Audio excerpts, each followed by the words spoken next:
Hello, and welcome to the 99th Abundology podcast.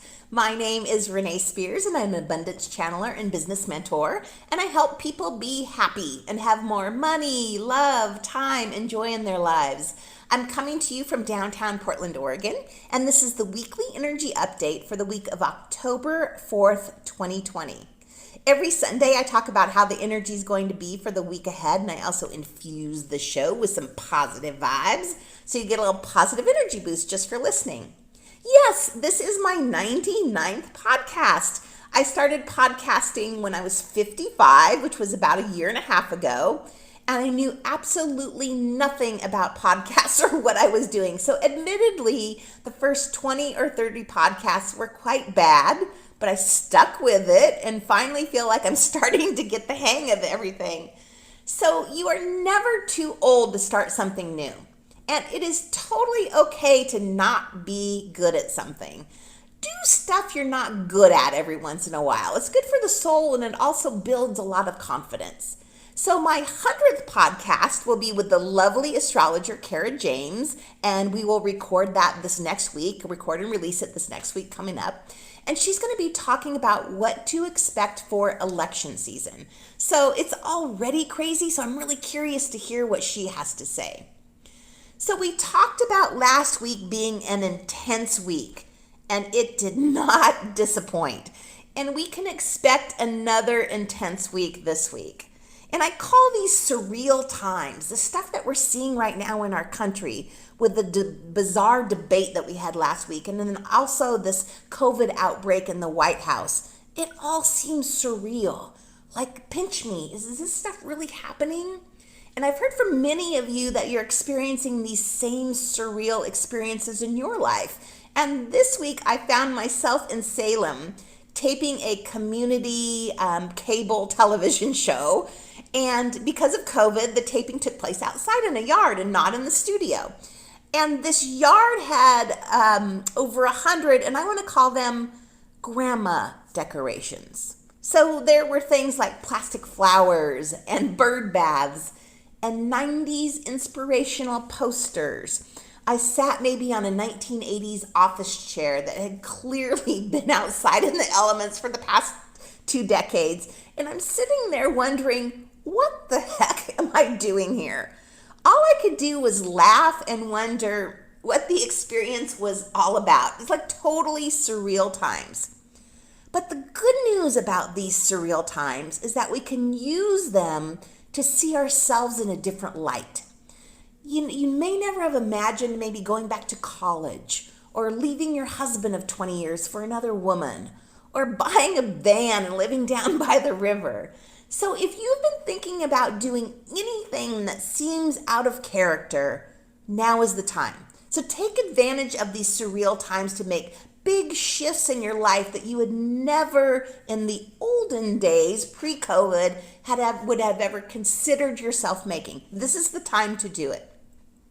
So there are some really big things happening in the sky this week. Pluto goes direct, meaning it moves forward after being retrograde for the past few months.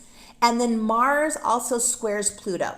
So Mars square Pluto means a lot of power struggles and confrontations. And we may experience this as really aggressive actions from others, and especially groups of people. So this might show up in your life as anger, or jealousy, or impatience, intolerance, frustration. I know you know all those things. And if you feel any of these things this week, take a break. Take some deep breaths and just realize this is a temporary feeling. And if someone is acting like this around you, the best way to deal with this week is just to walk away and diffuse the situation. Engaging this week could really add fuel to the fire and escalate things out of control. But now that we already just know that that's going to be the energy of the week, just knowing that helps us to be able to deal with it a little bit better. And we also have another hammer of Thor this week. We had one a few weeks ago. And remember that the hammer of Thor smashes things. So this is a time, especially as we move into fall, where we're reevaluating everything about our lives and the person that we want to be. It's a time to change things up that weren't working for us. It's time to pay attention to what we love and add more of that into our life and get rid of anything that makes us feel crappy. And that could be friendships, that could be habits, that could be things that you do that you just hate doing. Now, we've had months now since the beginning of COVID to start practicing being different people, to take stock of what is important in our life. We've had, 7 months of that now? So now is the time to make those changes official and make them permanent. So switch careers, go back to school, move, make plans for what's next in your life. This week, things that aren't working for you are going to be smashed. Hammer of Thor, going to be smashed. So you don't willingly make the changes, the universe is going to do it for you. And it's going to be much easier and much gentler if you make the changes. So this could show up as the big changes like we talked about, or it could be internal changes too. Like your decision to get healthy once and for all. Your decision to not have a person in your life anymore. Your decision to not drink as much. Or stop buying stuff that doesn't make you happy and instead donate that money to feed people. So these are personal decisions and changes, but they are really powerful. A much more powerful way of being where you are owning yourself. So do the work this week to become a better version of yourself. And remember, when the planets align and we get weeks like this, that we can use this energy, like this hammer of Thor energy, to make the process easier if we choose to. So let's take advantage of this time to mature and to get our shit together and to move forward as more powerful, centered, better, more authentic versions of ourselves. So this week's story is about my son Tice. When he was about 14, he went to Zimbabwe with Grandma for the summer to volunteer and work at a wildlife refuge. So he was at that age when he wanted, 14, he wanted the latest and greatest phone and gaming system and, tennis shoes. It was all about the material stuff for him. So he heads off to Africa on this adventure, and although my kids did their own laundry and they took out the trash and the recycling, we still did have a housekeeper and a yard guy. So they didn't really do the work around the house that maybe my older generation did. So he heads off to Africa on this adventure with Grandma, and they're doing manual labor. They're building fences, they're clearing brush, they're feeding the lions, which how cool is that? And they're also cleaning up the lions after they go to the bathroom, taking care of animals. So they worked side by side with all the locals who were so welcoming and invited them over for meals, and they shared their culture with them. Just a wonderful experience for him. So he gets back from this trip and he is forever changed.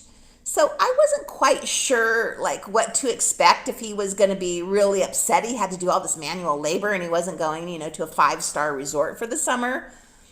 But I remember asking him, when he got back, honey, what was the best part of your trip? What did you like? What did you learn? And at age 14, he says to me, Mom, they have nothing and they are so happy. People in the United States have everything and we are so miserable.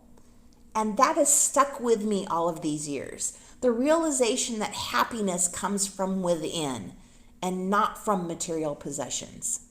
So this is the week to realize how much we really do have and focus on that. It's okay to leave stuff behind that isn't you anymore and appreciate and focus on what does bring you joy and makes you happy. Let's use the intense energy this week to move forward and refocus ourselves. Remembering this is another intense week to take things off the to-do list and give everyone a break, including yourself. So as always, thank you for listening and enduring my learning curve over the last 99 podcasts. You can have a wonderful week no matter what else is happening in the world. It is totally up to you. Take care, and I will talk to you next week.